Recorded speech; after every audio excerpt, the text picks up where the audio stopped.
Failure is usually considered the end of the story. In our world, the one obsessed with progress and optics, failure is shame, collapse is weakness. If you fall, if you break, if you admit that you've lost the thread, you're written off, you're treated as something different. However, Kierkegaard saw something else in failure, something older and deeper and far more human than the things we preach nowadays. In his failure, Kierkegaard said, "The believer finds his triumph." This is not a line meant to comfort you or anything like that. Instead, it's genuinely meant to provoke thought. It's meant to provoke you. Because it forces you to ask yourself, what kind of belief survives failure? Not the kind that is wishful thinking, not the kind built on promises of rewards. Kierkegaard speaks to a belief that exists simply because of contradiction, not in spite of it. He lived in constant tension between God and doubt, between intellect and faith, between the absurd and the sacred. And for Kierkegaard, the believer is not the one who avoids despair. Instead, the believer is the one who walks through it all and still kneels. Failure, in Kierkegaard's world, is not the opposite of faith. Instead, it is the condition for it. We think that triumph is rising, but Kierkegaard's triumph is not public, it's not flashy, and it doesn't look like outward success. His triumph happens in the dark, when you are completely alone with your suffering, and there is no one, to witness your perseverance except maybe God, or the silence that stands in his place. There is a kind of clarity that only emerges when everything else has fallen away. When you've tried the strategies over and over, when you've chased the outcomes and you've lost control, and yet again, something in you still wants to continue moving forwards. That desire, completely stripped of ego and completely stripped of certainty, is the beginning, the sole root to belief. See, faith for Kierkegaard was not grounded in knowledge. Instead, it was grounded in complete risk. He uses Abraham as the archetype, not because Abraham was strong, but because Abraham walked towards the unthinkable. He raised the knife and he let go of his understanding. And in that act of impossible surrender, he became not the symbol of victory, but instead the symbol of infidelity, the symbol of trusting beyond the comprehension. Most people think that belief is about truth. However, Kierkegaard shows that it's 100% about commitment, about taking that leap, which Kierkegaard is most known for. To believe is not to escape suffering. Instead, it's to suffer well. There is no escape from suffering. That is, you cannot find that escape from that void within you. And anyone who tells you otherwise to that is either selling you, some sort of religion or a drug. However, what Kierkegaard dares to say is that your failure, your actual collapse can become a crucible. It can burn away things like illusion and pride and delusion and insanity and all these stupid fucking traits that so many people have. And the things that are left in that crucible are not certainty. Instead, they are humility, and it's quiet, and it is the space where belief is born.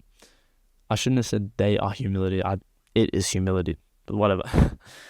If you've ever truly failed and you've ever truly come to the realization that, this isn't going to work, even deeply or existentially, then you know exactly what I'm talking about when I talk about this leap of faith or when I talk about this belief in the uncertainty. It means the moment when you are unable to get up, the moment when you are humiliated and when all of your plans have completely dissolved and fucking left you astray. It means that this is the real test. Those things that I just mentioned are all the actual genuine test where if you pass those tests, belief exists. And if belief exists, then it has to live. And if you can find meaning there, not fabricated meaning or borrowed meaning from someone else, but your own reason to stay alive and continue moving forwards and continue loving and to endure all this pain, that is the kind of belief that Kierkegaard salutes and is speaking of. He doesn't call this strength. He calls it absurd because it doesn't follow the rules of genuine logic or the standardized path of reality. Instead, it is a leap. Again, I keep coming back to this leap because that is Kierkegaard's ultimate ideology. That leap is a defiance of despair. You throw yourself forwards without a net or, without anything to catch you, not because you're guaranteed anything, but because something in you refuses to die here and it refuses to die spiritually. That is why Kierkegaard's triumph is not one of arrival, And it's not some stupid fucking happy ending that is bound to come. Instead, it is the endurance of the storm that provides you absolutely no answers.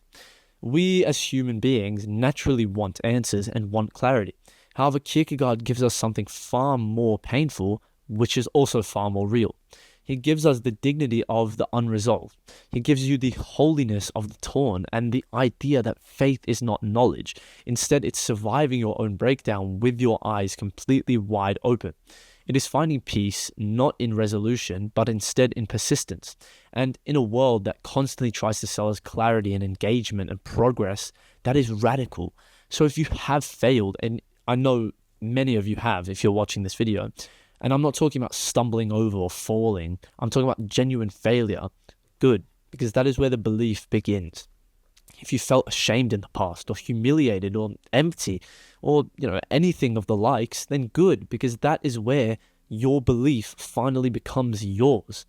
Not in the fucking performance or anything like that. Instead, in the ruin, in the fall, in the part where you genuinely failed, that is where it comes to you. Because if you can find even a flicker of hope and reverence for a life when it is unrecognizable, and if you can still whisper yes to anything, even when everything in you is screaming at you to give up and fail, then you have already taken that leap. And that is what Kierkegaard says is the believer's triumph.